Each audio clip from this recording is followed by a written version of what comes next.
The smell was the first thing Darrow Vin learned to ignore. 7 years inside the vault of stillness, and he still caught it sometimes. Cold metal, old air, the faint chemical burn of whatever they used to clean the floors. It sat in the back of the throat like a warning. He was mopping the lower corridor when the lights flickered.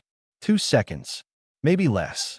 The overhead strips went dim, buzzed once, came back. Nobody else looked up. The other prisoners kept walking. The guard at the far end of the hall did not move from his post. 2 seconds was nothing. Power fluctuations happened on old stations. Darrow knew that. He had spent 9 years before his arrest pulling apart broken ships in deep space. He knew what small failures sounded like before they became large ones. He noted it, filed it away, kept mopping. The Vault of Stillness held 412 prisoners across 6 levels. Darrow was on level 5 during work rotation, which was the lowest level open to general population. Level 6 existed. Nobody talked about it. There was one cell down there. One prisoner. No name on the roster. Just a number. Prisoner 7. The file, if there was one, was not visible to any terminal Darrow had ever touched. He had been curious about it for 7 years. He never acted on that curiosity. Curiosity was how people got hurt in places like this. 3 days after the first flicker, a new guard arrived. Young. His name badge said Breck. He moved through the orientation, walked the way all new guards did. Chin up, trying to look like the walls did not bother him. Darrow watched him from the far end of the mess hall and saw the exact moment Breck realized the vault was not like the training files. It was in the eyes. A small tightening. A recalculation. Darrow had seen that look on young salvagers, too. The ones who thought deep space would feel like adventure. It never did. It felt like being very small and very far from anything warm. He went back to his food. The next morning, Darrow was assigned to a maintenance task on level 5, replacing ventilation filters near the stairwell that led down to level 6. He worked slowly, the way he always worked, taking in everything around him without looking like he was. The door to level 6 was sealed. Thick, older than everything else around it. The seal on it was not standard. It had been added later, retrofitted, the way you would reinforce something after you already regretted not doing it sooner. He was reaching up to pull the second filter when he heard it. Through the wall, through the sealed door and the thick corridor beyond it, and whatever distance separated him from the single cell at the bottom. Breathing. Slow, steady, patient. The kind of breathing that had no hurry in it at all. The kind of breathing that belonged to something that had decided a very long time ago that waiting was not a problem. Waiting was simply what came before. Darrow replaced the filter. He did not press his ear to the wall. He did not look at the door again. He picked up his tools and walked back upstairs and said nothing to anyone. That evening he saw Breck again. The young guard was being briefed by a senior officer near the assignment board. Darrow caught 2 words as he passed. Level 6. He stopped, turned. The senior officer was pointing at the board and talking quickly, the way people talked when they wanted to give instructions and not take questions. Breck was nodding. Darrow could see from across the room that Breck had not truly heard the serious part yet. He still had the chin-up look. Darrow stepped close enough to interrupt. The senior officer gave him a flat stare. Darrow looked at Breck and said it plain. Do not open the observation slot on the door down there. Do not speak to it. Do not let it speak to you. Look at the floor if you have to. Not the slot. Breck blinked. It is just a prisoner. No, Darrow said. It is not. The senior officer told him to move along. He moved along.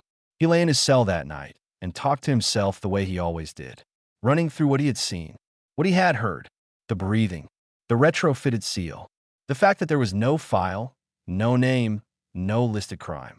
He had been in enough broken ships to know that when someone removes the label from a container, it is never because the contents are safe. The lights flickered again at 2 in the morning. Longer this time. 4 seconds. 5. Long enough for the emergency strips to kick in and cast everything in dull red. When the main lights returned, Darrow got up and looked through the small window in his cell door.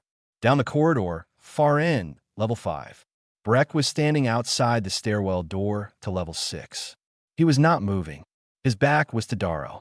His head was slightly tilted, The way people tilt their heads when they are listening very carefully to something being said very quietly. The stairwell door was open. Darrow pressed his hand flat against the cell door and said, under his breath, keep talking to yourself. It does not matter what you say. Just keep talking. He talked until his own voice was the only sound left in his head. Down the hall, Breck slowly turned around. His face, even at that distance, was wrong. Not frightened. Not angry. Empty. The observation slot at the bottom of the stairwell, somewhere far below, swung shut from the inside. The soup in the mess hall was always the same. Gray. Thin. Warm enough to be called hot, if you were generous. Darrow ate it every morning without complaint, because complaining cost energy, and energy was the only currency that mattered inside the vault. He watched Breck eat from across the room. That was what made it wrong, not the silence. Plenty of people ate in silence. It was the way Breck lifted the spoon.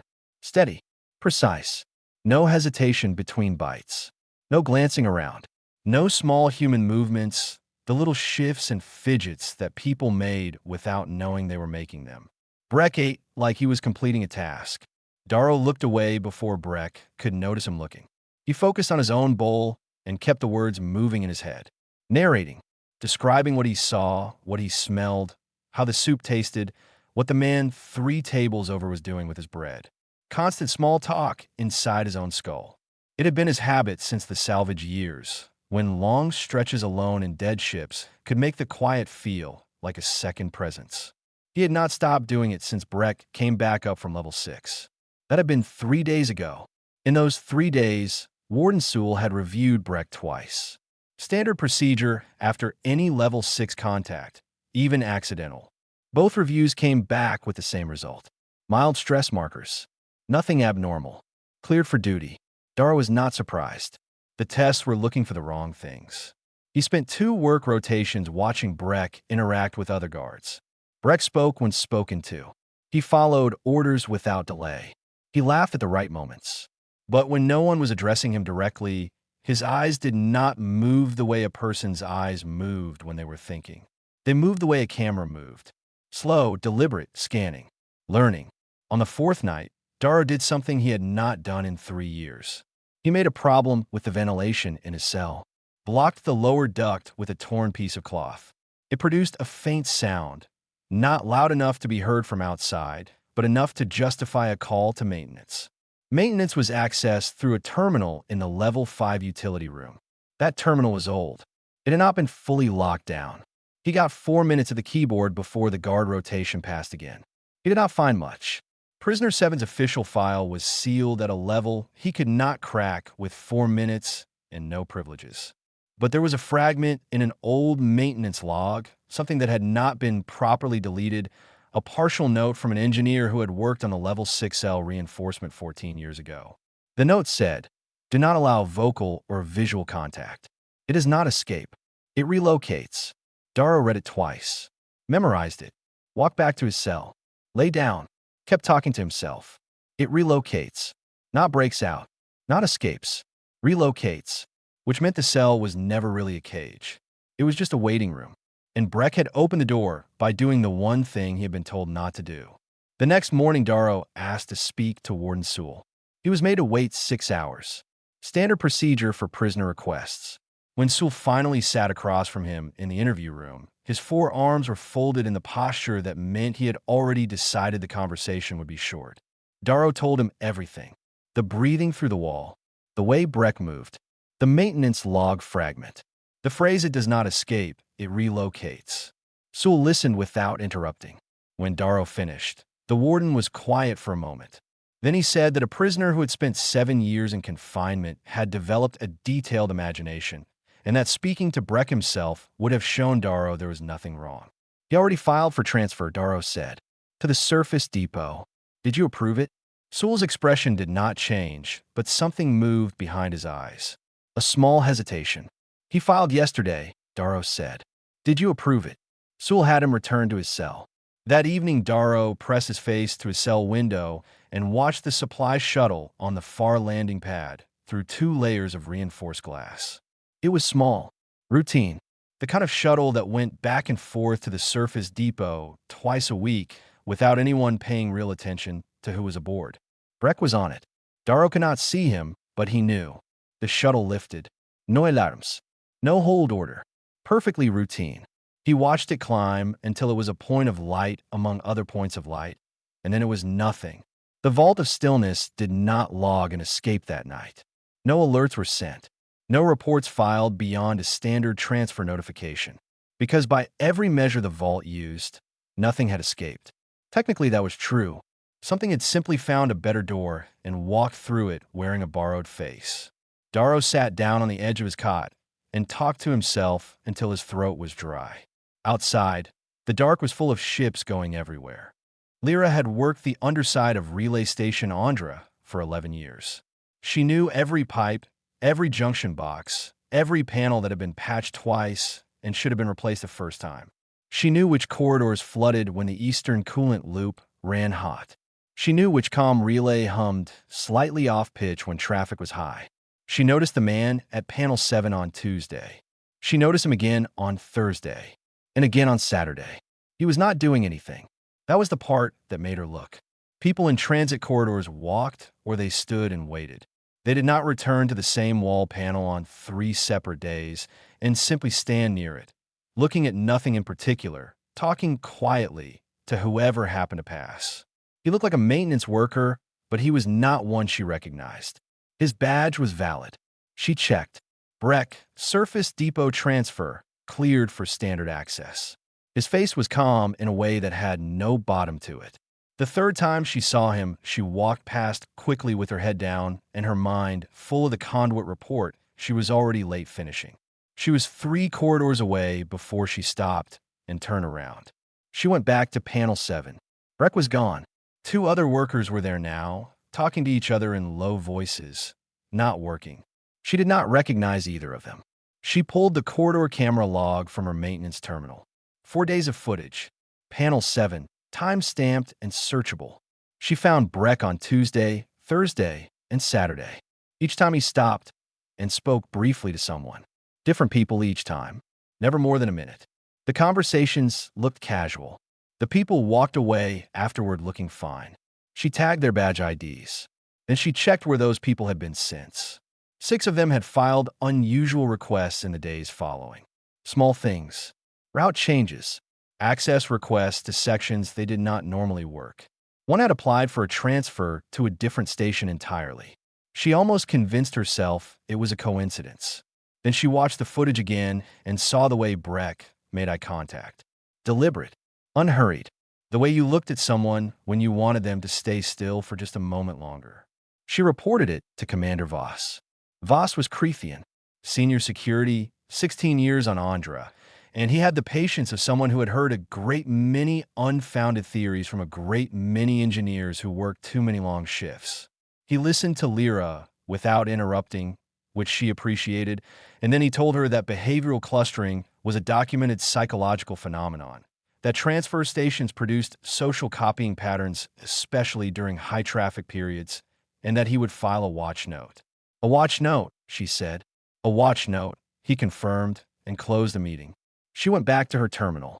She did not know why she checked the incoming freight manifest that afternoon. Old habit.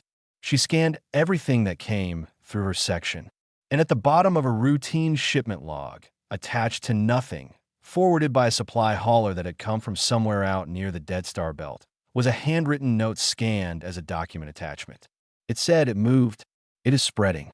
Do not make eye contact. Do not let it speak to you alone. No name. No sender ID. Just the words. She read it 4 times. Then she pulled up the corridor footage again and watched Breck's eyes. She began drafting a station-wide alert. She got 3 paragraphs in before her terminal locked. Not a crash. Not a power issue. A deliberate administrative lock, applied remotely, access suspended pending review. Contact your department supervisor. Her department supervisor was one of the 6 badge IDs she had flagged. She sat very still for a moment and thought carefully.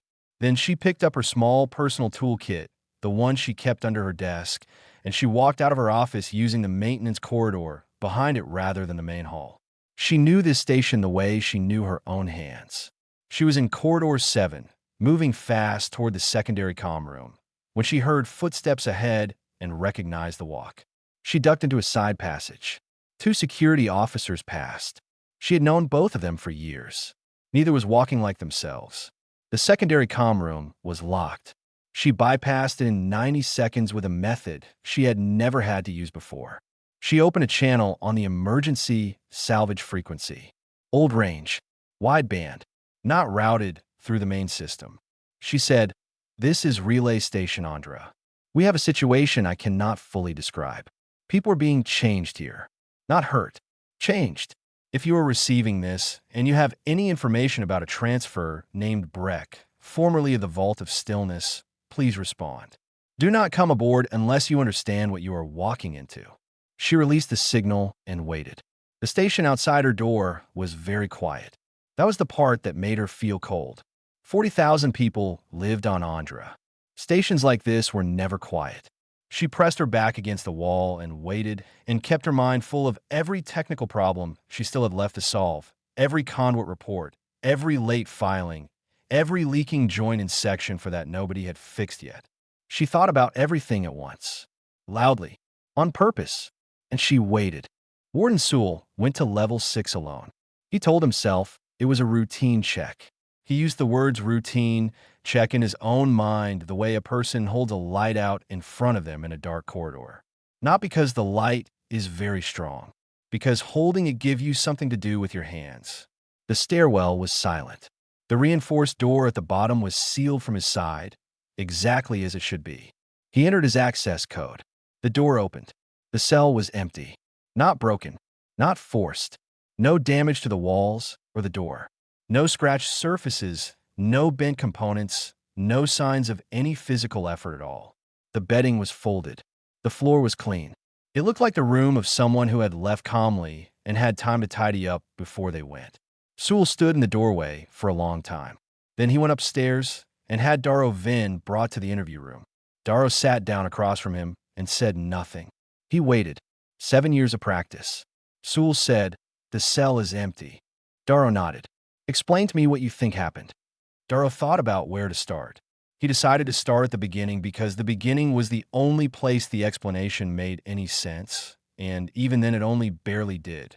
He told Sewell about the breathing he had heard through the wall. He told him about the maintenance log fragment.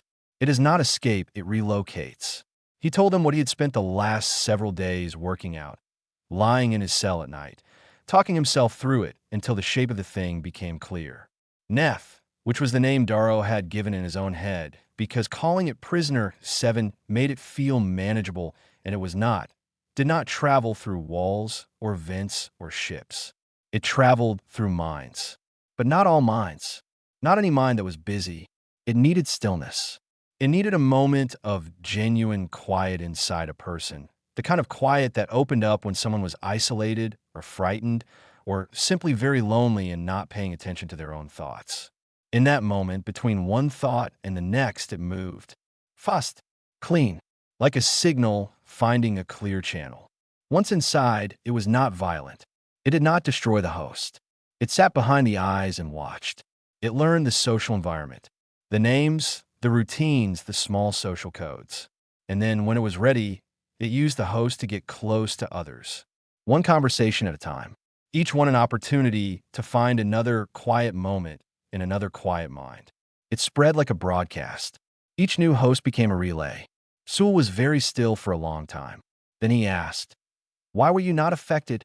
Darrow said, "Because I am never quiet." He explained the habit. Years in deep space alone in dead ships had taught him to fill the silence with his own voice. Internal narration. Constant low-level description of everything around him. It kept him from going strange in the long, empty hours. He had never stopped doing it. Even here, even in 7 years of confinement. Neth needed a gap between thoughts. Darrow did not leave gaps. "A habit," Sewell said. "The best one I ever accidentally developed," Darrow said. Sewell sat back and looked at the wall for a moment. Then he asked the question Darrow had been waiting for. "Can we stop it?" "Breck went to Andra," Darrow said. "How many people on Andra?" 40,000, roughly. "Then we're not stopping it. We're slowing it down." There's a difference, and we should be honest about that from the start. Sewell offered him a deal then. Help contain the situation, and his case would be reviewed. Full file access. Possible release. Darrow listened to the whole offer without reacting.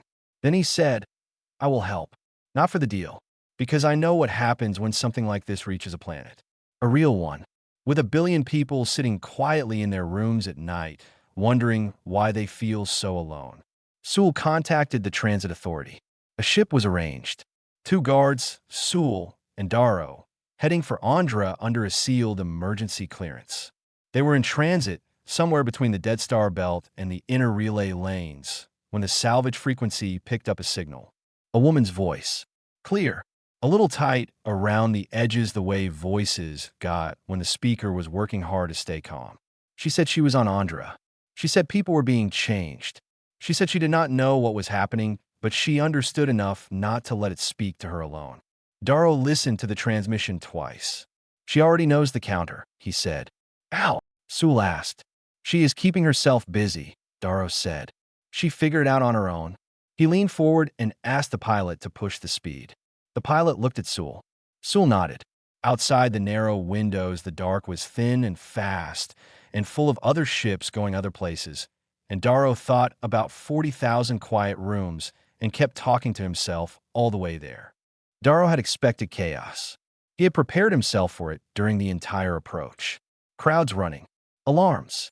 That particular human sound of a large number of people all frightened at once. What he found instead was quiet. The docking bay of Relay Station Andra was orderly. Workers moved along their routes. Nobody was shouting.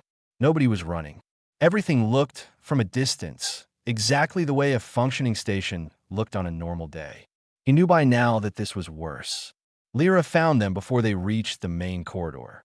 She came out of a ventilation access point in the wall with a tool kit on her back and grease on her forearm, and the look of someone who had been running calculations in their head for hours and was ready to talk very fast.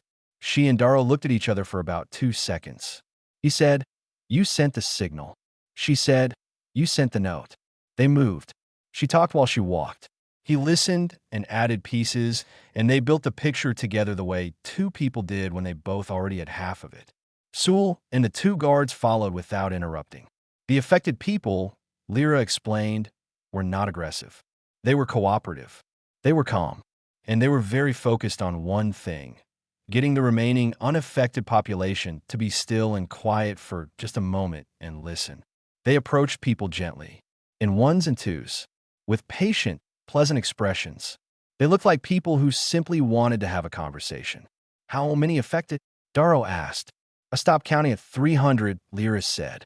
That was 6 hours ago. Darrow had the counter already in his head from the ship ride over. He told her, not a drug, not a physical treatment. Noise. Mental noise. The kind that came naturally to a busy, distracted, chattering mind. Neth could not get purchase on a mind that was already full. Music, Lyra said immediately. She was already running. The station broadcast system was in the central operations room on level 3. It was also occupied by 6 affected personnel who were sitting at their stations doing their jobs with that characteristic flat precision. Lyra did not go through the door. She went through the floor. There was a secondary audio relay in the maintenance substructure beneath operations. She had patched it twice herself. She knew exactly what it could push and how far. She connected her personal device, pulled up the oldest, densest, most chaotic audio file she had, a human radio broadcast from 300 years ago, overlapping voices, music, argument, advertisement, laughter, all talking at once over each other in the cheerful, crowded way of something that had never had to be quiet in its life. She pushed it to every speaker on the station at full coverage. The effect was not instant. It took several minutes. But Darrow, standing in the corridor outside, watched a man walking toward him with that blank, scanning expression stop in the middle of the hallway. Blink. The blankness cracked. The man put a hand to his head and looked around with the expression of someone waking somewhere unexpected. Around the station, the quiet broke. People blinked, looked confused. Some sat down. Some started talking. Some started crying, not because of pain, but because the thing that had been sitting behind their eyes, watching through them, had slipped out and left them alone again, and the relief of that was physical, Breck was in the docking bay. He was on the floor in the corner, curled with his back against the wall, knees up, when Darrow crouched in front of him. His eyes were open and aware and terrified in a way that had nothing borrowed about it. All his own. I could see everything, Breck said. I could hear myself talk and feel myself move, and I could not stop any of it.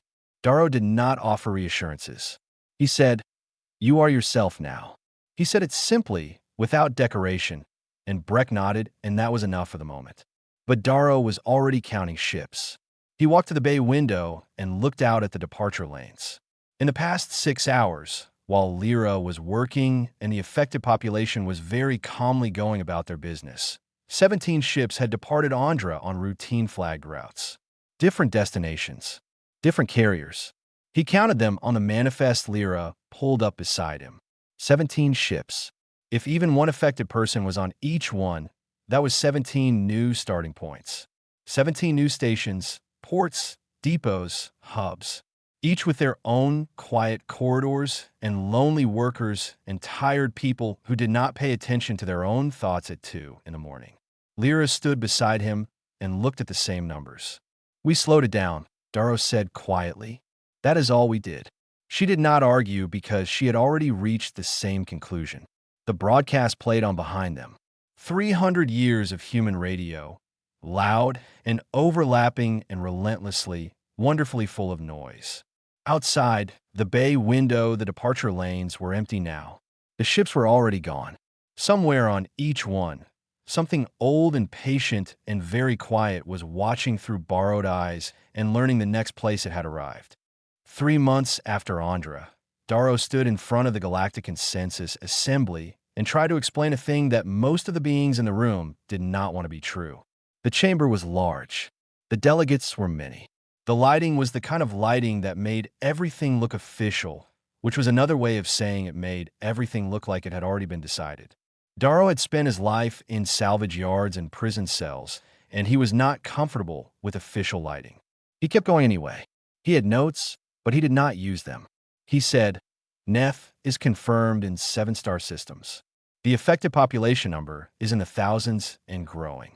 The spread is slow because the counter method, which costs nothing and requires no technology, has been distributed and widely adopted, specifically among humans, who are statistically the hardest species to affect. The reason for this," he said, looking at the non-human delegates who had spent the last 3 months politely doubting it, "is not strength, not firepower, not any advantage that required building or training. It is noise. Human minds are loud. They argue with themselves. They replay old conversations. They narrate their own lives to an internal audience of no one. They worry about things that have not happened yet. They hum. They make up words to songs they half remember.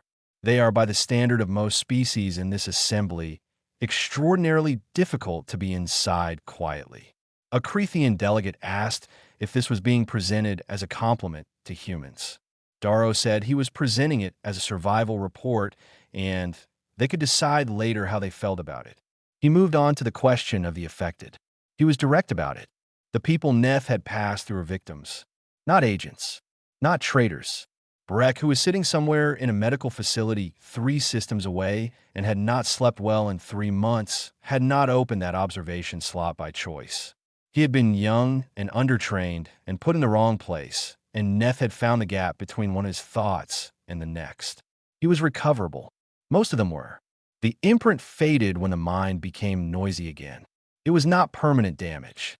It left a mark, the way any violation left a mark, but it was not a death sentence, and it was not a transformation.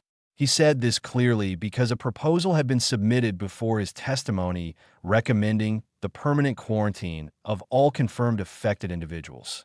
He said that proposal should not pass. A long silence followed. Then the questioning began. Could Neth be killed? He said he did not know. What he knew was that a mind which had learned to distribute itself across multiple hosts was considerably harder to end than a contained one.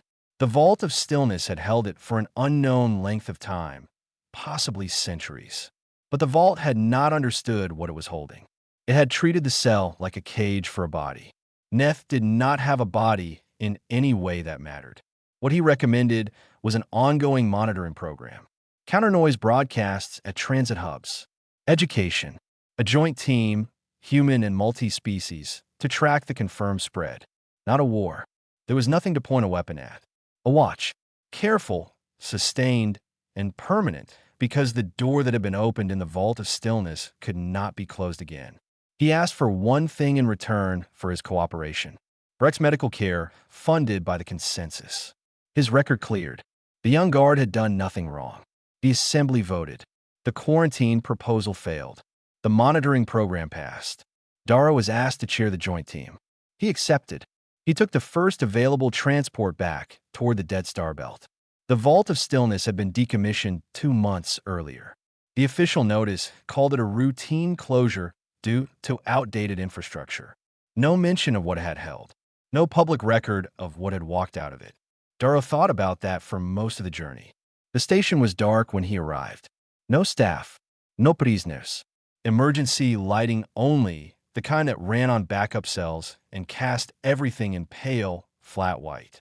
He walked the corridors from memory. Down to level 5. Down the stairwell. Through the reinforced door to level 6. He stood in front of the empty cell for a while. The observation slot was still open. The way Breck had left it. No one had come back here to close it. Darrow looked through it into the dark interior that had held something ancient and patient and had eventually simply stopped being enough. Then he reached up and closed the slot. He turned and walked back up the corridor. His footsteps were the only sound in the whole abandoned station. He counted them. He narrated them in his head. He thought about the monitoring program and the people who would staff it, and the long, careful work ahead of watching every quiet corner of a very large galaxy. He thought about Lyra, who had already sent him 14 messages about structural improvements to transit hub broadcast systems, each one longer and more detailed than the last, none of them quiet. He walked and talked to himself, and his voice filled the empty corridor behind him and left no room for anything else. Old habit, good habit. The best armor he had ever found did not weigh anything at all.